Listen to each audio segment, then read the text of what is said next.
Charles "Du Bronx" Oliveira and Justin Gaethje.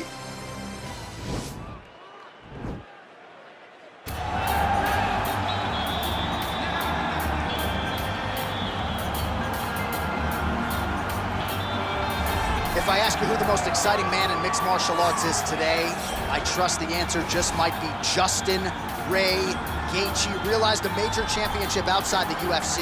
He has really taken this promotion by storm since signing with the MMA leader a few years ago. I mean, pace, pressure, aggressiveness, just meanness, a mentality that only allows him to pursue victory.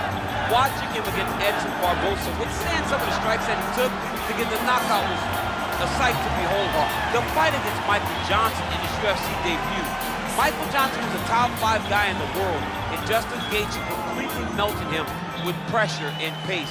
Just one of the most active guys in the UFC on the roster. More bonuses than UFC fights. Need I say more. Justin Gaethje back from more time. All right, so here he is, one of the more prolific takedown artists in the UFC at present. And when you get some praise from Daniel Cormier when it comes to your offensive takedown game, you know you're doing something right. And we talk about wrestlers and judo players and grapplers, but this guy just combines all of that.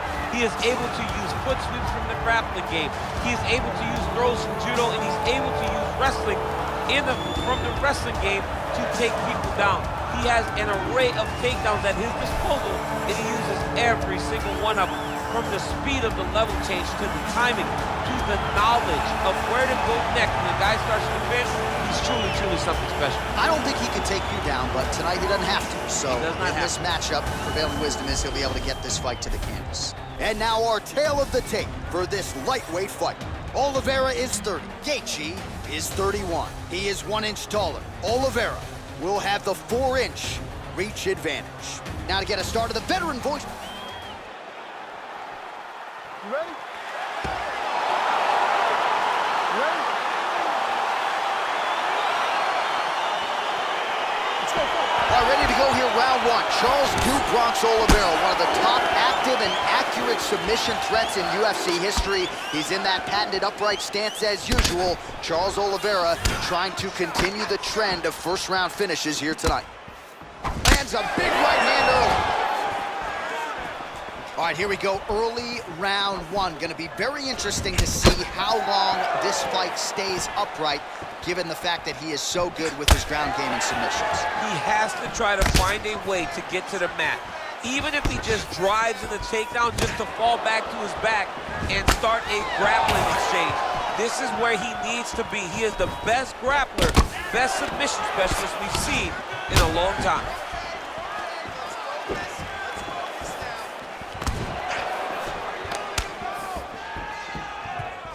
Just out of range with that right hook.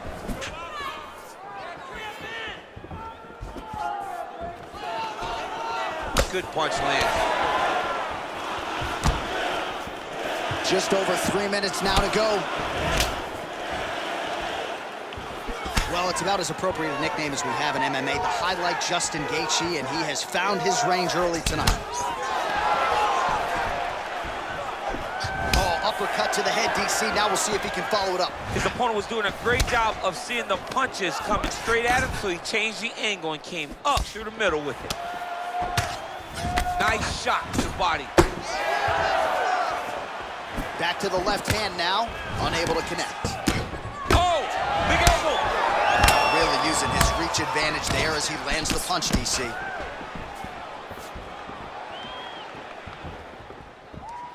Oh, and there's a land with the kick, so certainly a good sign for him there. When that's working, you know he's in for a good night.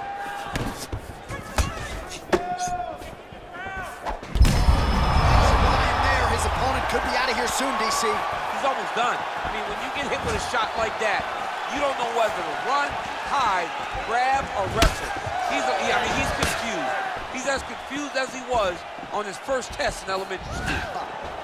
Look at him drive his shin into his opponent's body with that body. Oliveira gets caught with that punch. Don't be afraid to get that head off the center line. Right hand over the top. If this guy doesn't move his head, his night is about to end. So just over 20 total strikes have landed for Charles Oliveira. can really limit the mobility of your opponent with those leg kicks. Oliveira getting a little bit wild here on the feet. Oh, tags him with that money left again. Ooh, what a punch. Round two next. Well, I'm not sure the extent to which he has recovered, but we do see the end of the round. DC, talk us through the replay. Well, he's a tough guy. He's going to make it to the stool. He's going to survive unless you put him completely out of there. Unfortunately, he's in there with a guy that does have that ability.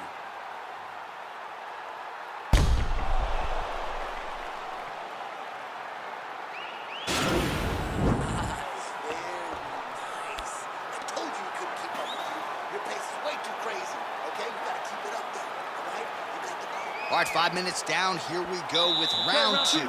Charles Oliveira versus Justin, the highlight Gaethje.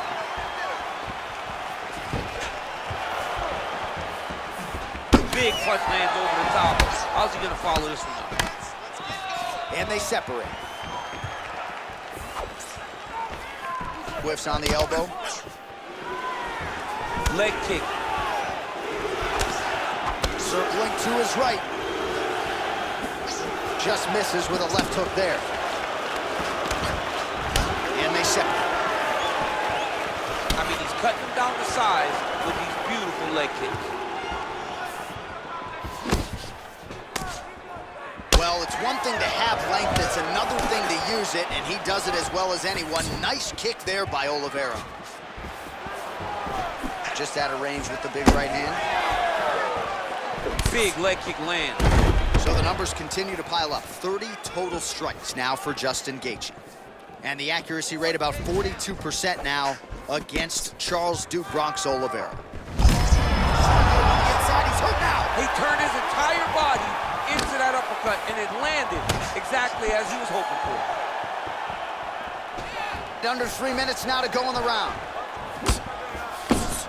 All right, he engages in a single collar tie here. Big, powerful punch lands. Now he gets back to range. Well, he has really picked up the pace here in round two. Much more aggressive than we saw in round one, and now starting to find himself in the pocket. Well, you saw us referencing the tail of the tape, DC. He's got the reach advantage and certainly made good use of it there in landing that jab. Gaethje's lower jaw now starting to show signs of swelling. Nice body kick. Oh, misses with the jab. Oh, huge right hand! Dude's hurt. Serve him up. Go get him. Well, you see all the grappling repetitions here. Just beautiful movement, seamless transitions on the ground. Over and over, these guys are doing things that you see in every jiu-jitsu gym around the country.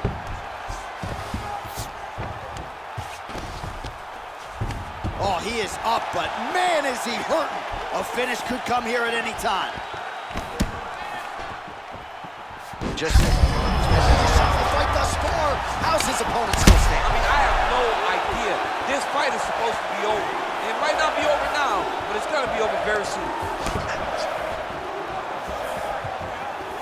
Oh, my goodness, what a fight.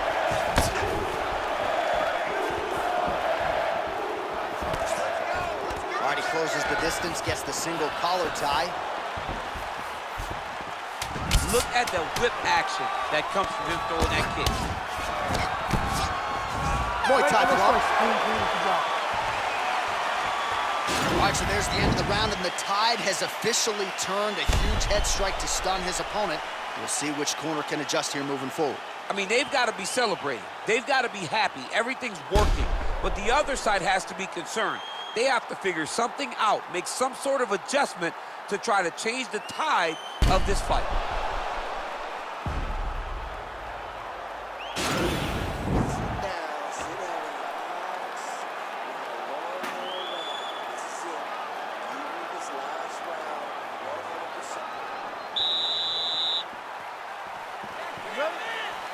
Third round underway. Oh!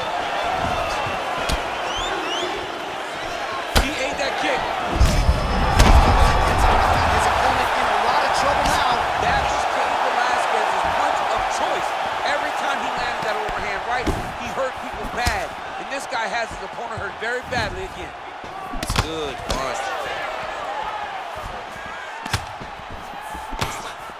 Oh, nice advance there by Gaethje, just relentless in his pursuit of not just perfection, but of the opponent. I mean, the pressure that he fights with is phenomenal. He's constantly in your face. Oh! Oh, he's hurt bad. He's hurt bad, John. He's got to press him. He's got to go chase that finish down now. Put him to sleep. Now he's on top of him looking for the finish. Oh, he got him. He got him. All right, so inside the open guard of his opponent. You got to be careful playing around for too long here on the ground with this guy. All right, bottom fighter here, maybe looking to hip escape, DC.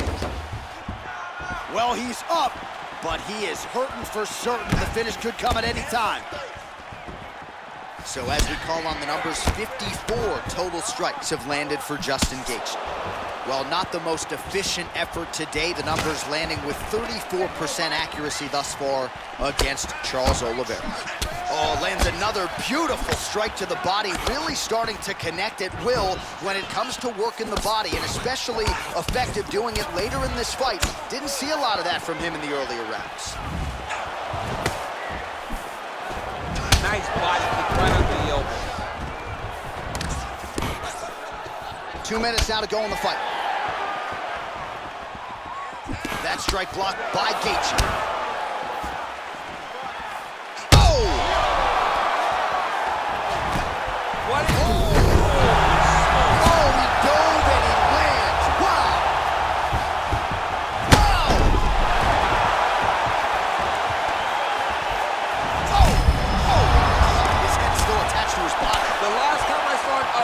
Like that, it was Overeem versus Ngannou, and you know they still haven't found Alistair Overeem's head. Oh! Beautiful diving strike lands.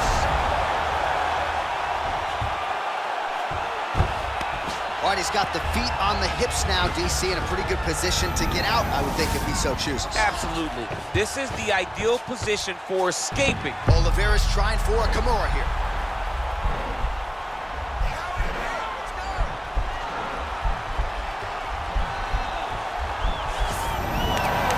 He's out. All right, he's trying to control posture here. Now trying to hip escape. He's right now, it looks like he may be trying to set up an arm triangle choke. He needs to secure the left arm, push it across, and secure it with his head.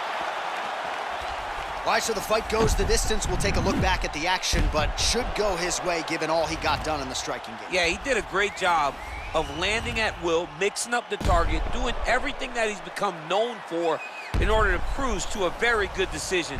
I know he didn't get the finish that he wanted so bad coming in here tonight, but he had a phenomenal performance, and he showed that he's one of the best fighters in the world.